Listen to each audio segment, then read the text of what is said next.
Hello friends, today we are going to start the next chapter of the chemistry, that is carbon and its compounds. In this chapter we will discuss about the carbon compounds, and firstly we will decide that which type of bond the carbon will form with the other atom or the same atom. In this series we will start to study about the organic compounds, and after that we will start that how the carbon will forms the bond and complete its octet or the obtained for the noble gas electronic configuration. After that we will discuss the allotropes of the carbon, and then we will start the hydrocarbons, that is a part of the that is important part of this particular chapter. So firstly we will discuss that what is the organic compounds. If we are talking about the organic compounds, these are the compounds which can be isolated, which can be separated, which was separated, अगर मैं ये बोलूं तो ज्यादा better रहेगा, which was separated from the organism like plants or animals. Starting में organic compounds को organic compounds क्यों बोला गया?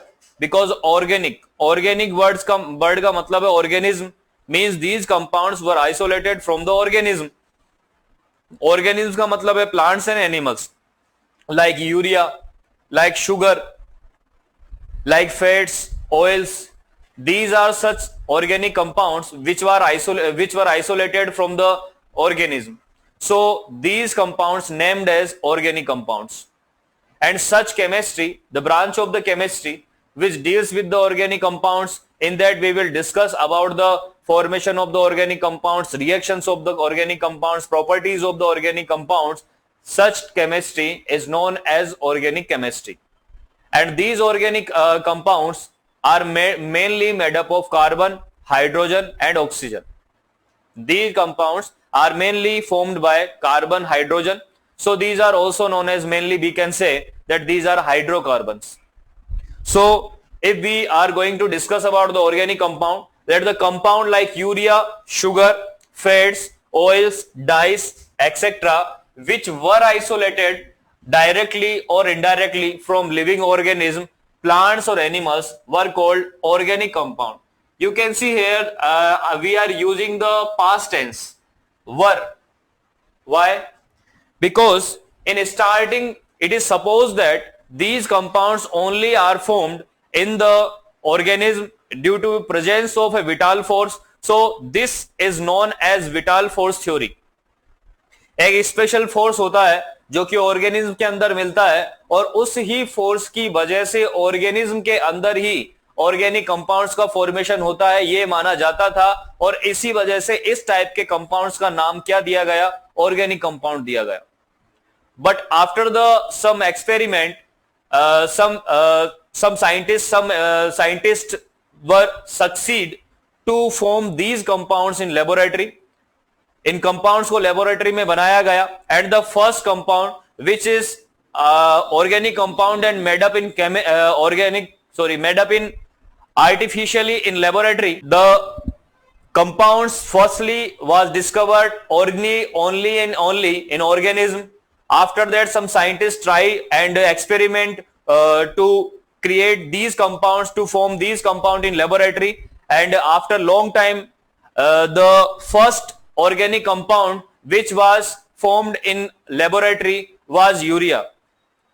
कुछ टाइम के बाद में इन ऑर्गेनिक कंपाउंड्स को लेबोरेटरी में बनाया गया, और इसी वजह से हम यहां पर वर यूज कर रहे हैं, यानी कि इनको ऑर्गेनिक कंपाउंड क्यों कहा गया था? Because in the starting it is suppose that these compounds are only and only present in organism. ये स्टार्टिंग में माना जाता था, लेकिन साइंटिस्ट ने एक्सपेरिमेंट किया, और एक्सपेरिमेंट करने के बाद में यूरिया जो था वो फर्स्ट ऑर्गेनिक कंपाउंड था जिसको कि आर्टिफिशियली हमने लेबोरेटरी में तैयार किया, और फिर हम ये मान गए कि ऑर्गेनिक कंपाउंड्स को केवल ऑर्गेनिज्म में ही नहीं मिलेंगे, इनको हम लेबोरेटरी में भी तैयार कर सकते हैं. पर इनका नाम जो है ऑर्गेनिक कंपाउंड, वो ऑर्गेनिज्म की प्रेजेंस के बेस पर ही दिया गया है. The branch of the chemistry which deals with the study of the compound of these compounds are known as organic chemistry. और ऑर्गेनिक केमिस्ट्री में जो हम करने वाले हैं, इनऑर्गेनिक कंपाउंड्स के बारे में ही पढ़ने वाले हैं, जो कि कार्बन और हाइड्रोजन और ऑक्सीजन जैसे कई एटम से मिलकर के बने होते हैं। सबसे पहले हम यहां पर कार्बन की बात करेंगे, because the chapter name is carbon and its compound which are organic compound. तो ऑर्गेनिक कंपाउंड्स मेनली कार्बन से बने हुए होते हैं, इसलिए सबसे पहले हम बात करेंगे the bonding in carbon. Carbon के अंदर बॉन्डिंग कैसी होती है। If we are going to discuss the bonding in carbon, that firstly we have to discuss about these compounds, that most carbon compounds are poor conductor। ज्यादा से ज्यादा carbon compounds जो होते हैं वो पुअर कंडक्टर होते हैं ऑफ इलेक्ट्रिसिटी, यानी कि इलेक्ट्रिसिटी की कंडक्शन करने के लिए वेरी वेरी पुअरिटी शोज करते हैं। The boiling point at the melting point of these compounds are low. इनका बॉइलिंग पॉइंट और मेल्टिंग पॉइंट भी क्या होता है, लो होता है। And the force of attraction between these molecules of organic compounds are not very strong, यानी इनके बीच में जो अट्रैक्शन फोर्स होता है वो भी कुछ ज्यादा खास स्ट्रॉन्ग नहीं होता है। And these do not form ions, और ये आयंस नहीं बनाते। ये 4 पॉइंट हमारे पास है। फर्स्ट पॉइंट है कि ये जो कंपाउंड है ये पुअर कंडक्टर होते हैं। पुअर कंडक्टर का मतलब है कि यहां पर फ्री इलेक्ट्रॉन अवेलेबल नहीं रहेगा, फर्स्ट पॉइंट। सेकेंड पॉइंट ये बोल रहा है the boiling point and the melting point of these compounds are low. अब बॉइलिंग पॉइंट और मेल्टिंग पॉइंट लो होने का रीजन है कि the force of attraction in these compounds of the atoms will be remain low. अगर force of attraction लो है तो उसको ब्रेक करने के लिए जो एनर्जी देनी पड़ रही है वो एनर्जी भी लो देनी पड़ेगी, यानी कि आसानी से उनको तोड़ा जा सकता है। So these can be easily converted into the one form to the another form. So the boiling and the melting point will be low. After the third point is force of attraction between these molecule of organic compound not very strong, यानी कि इनका जो attraction force है strong नहीं है, और इसका attraction force strong नहीं होने की वजह से ही इनके बॉइलिंग पॉइंट और मेल्टिंग पॉइंट लो होते हैं, ठीक है। And last is they do not form ions, और ये आयंस भी नहीं बनाते। मतलब कार्बन ना तो पॉजिटिव में कन्वर्ट होगा, यानी ना तो कैटायन बनाएगा ना ही एनायंस बनाएगा। यानी ये जो ऑर्गेनिक कंपाउंड्स है इनके अंदर जो एटम्स मौजूद होते हैं वो ना तो पॉजिटिव यानी कैटायंस होते हैं ना ही एनायंस होते हैं, ठीक है। अब इसके बेस पर हमको एक चीज तो ये समझ में आ गई कि जो कार्बन है वो आयनिक कंपाउंड्स तो नहीं बना रहा। कार्बन जो है आयनिक कंपाउंड्स तो नहीं बना रहा। क्यों नहीं बना रहा? अगर आयनिक कंपाउंड्स बनाता there will be the presence of the electron and they will conduct electricity, and if there is no electron then there will be ions if in ionic compounds for the conduction of the electricity there is the presence of the ions and there will be the high attraction force, and so the boiling point and the melting point of the ionic compounds will be higher।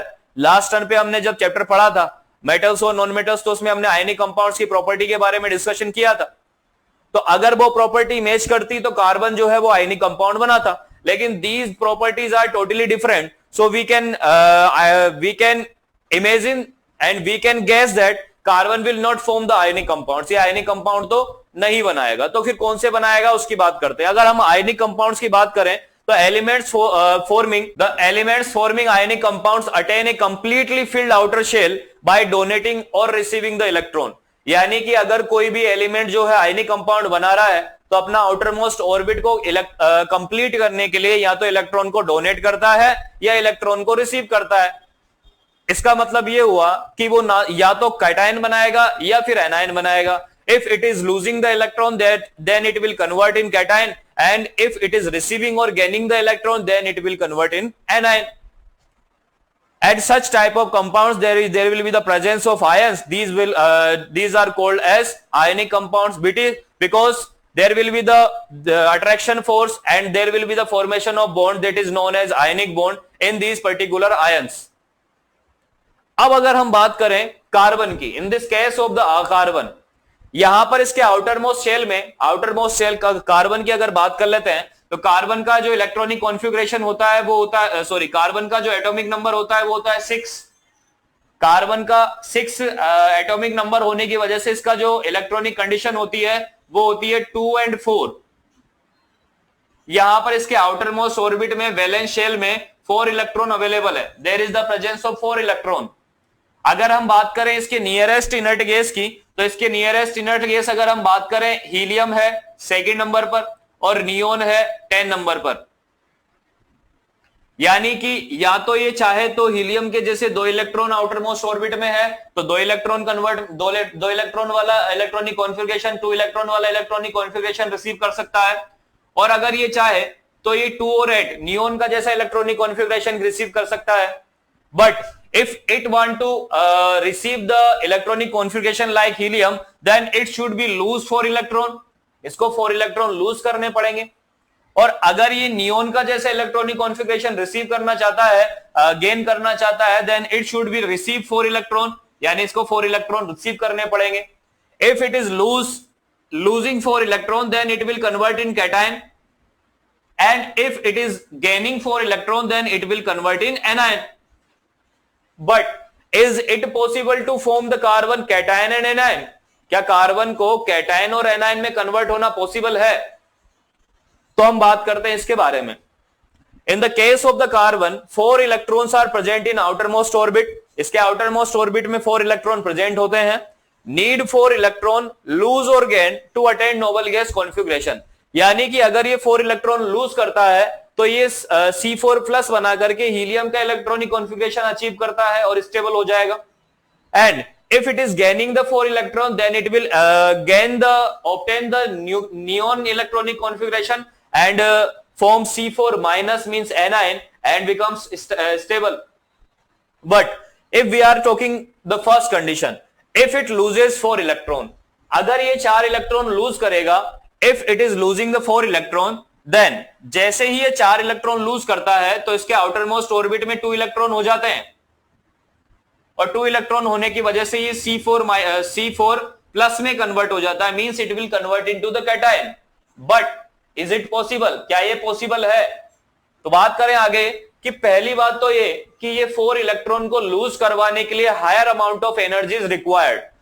If it is loses 4 electron, then form C4 plus, but requires a large amount of energy. 4 electrons को release करवाने के लिए large amount of energy की requirement होती है, because यहां पर 6 protons are present. 6 protons are present which will hold these 6 electron tightly and strongly. यहां पर ये 6 प्रोटॉन्स अवेलेबल है, हायर अट्रैक्शन फोर्स होगा, और हायर अट्रैक्शन फोर्स की वजह से ये जो टोटली 6 इलेक्ट्रॉन्स है वो इससे स्ट्रॉन्ग फोर्स से, स्ट्रॉन्ग अट्रैक्शन फोर्स से बाइंड होंगे. So if we want to release these 4 electrons, then we have to give the higher amount of the energy. So the ionization energy will be higher, and that is not possible. In this condition, it will not stable. And if we are talking about the condition that if it gain 4 electron, अगर ये 4 electron receive कर लेता है, then it will convert into the C4 minus. तो ये C4 minus में convert हो जाएगा. And it in this condition, carbon having the 6 proton, इसके पास प्रोटॉन तो 6 ही है, but the electron number will be 10. Electron कितने हो जाएंगे? 10, क्योंकि फिक्स पहले से इसके पास 6 इलेक्ट्रॉन है और 4 इलेक्ट्रॉन और रिसीव कर लेगा अगर ये, तो इसके पास टोटली 10 इलेक्ट्रॉन हो जाते हैं, but the proton number is 6. Is it possible to hold the 10 electron by the 6 proton? It is not possible. तो यहां पर है difficult to hold the 10 electron with 6 proton. 6 proton के थ्रू 10 इलेक्ट्रॉन को hold करना जो है पॉसिबल नहीं है. So again these electrons will be loosed. ये इलेक्ट्रॉन वापस लूज कर दिए जाएंगे, वापस बाहर निकाल दिए जाएंगे, because not possible to hold these electron by the 6 proton. Positive charge हमारे पास 6 प्रोटॉन का ही है, इलेक्ट्रॉन हमारे पास में 10 है. यानी कि एटलीस्ट हम ये लास्ट में बोल सकते हैं कि कार्बन ना तो कैटायन बना सकता है ना ही एनायन बना सकता है. It cannot form C4 plus as well as it cannot C4 minus also. There is the problem. ये प्रॉब्लम है कि इसको ऑक्टेट कंप्लीट करने के लिए अब क्या करना पड़ेगा? How can carbon will complete its electron? How can it can achieve the electronic configuration of noble gases? So carbon solve this problem. Carbon overcomes this problem by the sharing of electron. That is an important point. By the sharing of electron. यानी कि यहां पर ना तो अगर हम electron दे सकते हैं ना ही इलेक्ट्रॉन हम ले सकते हैं, तो फिर क्या करें कि हमारा जो इलेक्ट्रॉनिक कॉन्फ़िगरेशन है वो नोबल गैस के जैसा हो जाए. तो फिर यहां पर होता है शेयरिंग ऑफ इलेक्ट्रॉन. यानी कि अगर हमारे पास में इतने पैसे हैं कि सपोज कोई बाइक खरीदनी है, हमारा फ्रेंड है और मैं हूं, तो हम मेरे पास भी 25,000 है, उसके पास भी 25,000 है. मुझे बाइक की रिक्वायरमेंट होती है डे टाइम में, उसको बाइक की रिक्वायरमेंट होती है नाइट टाइम में, उसकी नाइट जॉब है. अब ना ही तो मेरे पास में टोटल अगर बाइक का जो पैसा है वो है 50,000, अगर बाइक की जो रेट है वो है 50,000, तो ना ही मेरे पास 50,000 है, ना ही उसके पास 50,000 है। ना मैं 50,000 उसको दे सकता हूं, ना मैं उसके 50,000 ले सकता हूं, क्योंकि अगर दे देता हूं तो मेरे पास में कुछ नहीं बचेगा, अगर वो ले लेता है तो उसके पास में पैसे चुकाने के लिए कंडीशन नहीं है। सो अगर हम ऐसा करें कि दोनों 25 और 25,000 पैसे मिला करके 50,000 होते हैं और हम एक बाइक परचेज कर लेते हैं, तो हमारे पास में एक प्रॉब्लम्स का सॉल्यूशन मिल जाएगा कि उस बाइक को डे टाइम में मैं यूज ले सकता है और नाइट टाइम में वो यूज ले सकता है। So these type of problems can be solve bye the sharing. Life के अंदर कुछ प्रॉब्लम्स ऐसी होती है जिनको हम शेयर करके सोल्व कर सकते हैं। आपने सिम्बायोटिक रिलेशनशिप भी पढ़ा है बायोलॉजी में, वहां पर भी शेयरिंग से हम जो है फूड और न्यूट्रिएंट्स और हैबिटेट को शेयर करके और एक रिलेशन बनाते हैं जिसको कि सिम्बायोटिक रिलेशनशिप बोला जाता है। उसी टाइप से कार्बन भी अपने ऑक्टेट की प्रॉब्लम को कंप्लीट करने के लिए, इसको सोल्व करने के लिए शेयर करता है इलेक्ट्रॉन्स को उसके जो भी साथ में एटम है, या तो दूसरे कार्बन एटम के इलेक्ट्रॉन्स को शेयर कर लेगा या फिर कार्बन के अलावा जो भी एटम अवेलेबल होगा जो कि अपना ऑक्टेट कंप्लीट करना चाहता है उससे इलेक्ट्रॉन शेयर करता है।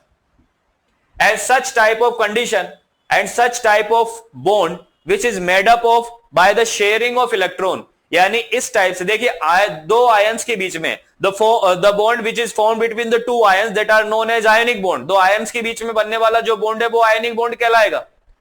But the bond which is forming by the sharing of electron, दोनों एटम्स के इलेक्ट्रॉन्स को शेयर करने के बाद में जो बॉन्ड बन रहा है, such type of bonds are known as covalent bonds। इस टाइप के बॉन्ड्स क्या कहलाते हैं? कोवेलेंट बॉन्ड्स कहलाते हैं। And the compounds which are having these type of bonds means these type of bonds which are formed by the sharing of electron, such type of compounds are known as covalent compound. तो यहां पर हम जो organic compound पढ़ेंगे वो maximally और covalent compound ही होते हैं। यहां पर अगर हम एक एग्जांपल देखें, यहां पर लिखा हुआ भी है such bond with which is made up by the electron sharing of the valence electron is called covalent bond and such compounds are known as covalent compound. तो इस टाइप का जो बॉन्ड होगा उसको हम कोवेलेंट बॉन्ड बोलेंगे एंड इस टाइप के जो कंपाउंड्स होंगे उनको हम कोवेलेंट कंपाउंड बोलेंगे। If we have to discuss about an example that carbon की अगर हम बात करें तो कार्बन के वैलेंस शेल में 4 इलेक्ट्रॉन होते हैं और अगर यहां पर हाइड्रोजन एटम इसको प्रोवाइड करवाया जाए तो हाइड्रोजन के भी जो वैलेंस इलेक्ट्रॉन का अमाउंट है वो है 1। ठीक है, अब हाइड्रोजन को अपना ऑक्टेट कंप्लीट करने के लिए एक इलेक्ट्रॉन और रिक्वायर्ड है, या तो वो एक इलेक्ट्रॉन डोनेट कर दे या एक इलेक्ट्रॉन रिसीव कर ले। अगर डोनेट करता है तो H+ में कन्वर्ट हो जाता है, हम उसकी बात नहीं कर रहे, लेकिन अगर ये नियरेस्ट इनर्ट गैस यानी हीलियम का जैसा इलेक्ट्रॉनिक कॉन्फ़िगरेशन चाहता है तो फिर इसको एक इलेक्ट्रॉन रिसीव करना पड़ेगा। अब इसके पास में इतनी कैपेसिटी नहीं है कि एक इलेक्ट्रॉन रिसीव कर ले, तो फिर ये भी क्या करेगा, जैसे कार्बन के साथ समस्या है वैसे इसके साथ है, तो ये भी इलेक्ट्रॉन की पार्टनरशिप करता है। और इलेक्ट्रॉन की पार्टनरशिप कैसे करता है, देखिए यहां पर कार्बन के पास में 4 इलेक्ट्रॉन है, अब हाइड्रोजन के पास भी 1 इलेक्ट्रॉन है, तो कार्बन के वैलेंस शेल के 1 इलेक्ट्रॉन और हाइड्रोजन के वैलेंस शेल के 1 इलेक्ट्रॉन के बीच में शेयरिंग होगी और इस शेयरिंग से इस हाइड्रोजन के इलेक्ट्रॉन को हम कार्बन के ऑक्टेट में भी काउंट करेंगे और कार्बन के इलेक्ट्रॉन को हाइड्रोजन के ऑक्टेट में भी काउंट करेंगे। तो इस टाइप से हम हाइड्रोजन के हर ऑक्टेट में सभी हाइड्रोजन्स के पास में अपना ऑक्टेट कंप्लीट हो जाता है। There will be 2 electrons, 1 electron of self and 1 electron of carbon by the sharing, and the carbon will also get the 8 electron in its outermost orbit and achieve the nearest inert gas qualification like the neon। देखिए carbon के पास में 4 electron इसके खुद के हैं और 4 electron इसके hydrogen के हो जाएंगे, then there will be 8 electrons, 2 electron इसके पास ऑलरेडी है, then it will get the neon electronic configuration and hydrogen will get the helium electronic configuration, so there will be the formation of methane CH4 and it is an covalent compound। ये कैसा compound है? Covalent compound। So in this class we have discussed about the bonding in carbon। In the next class we will discuss about some covalent compound and the formation of the covalent compound in that and sharing of the electron in some molecules, and after that we will discuss about the next topic। Thank you।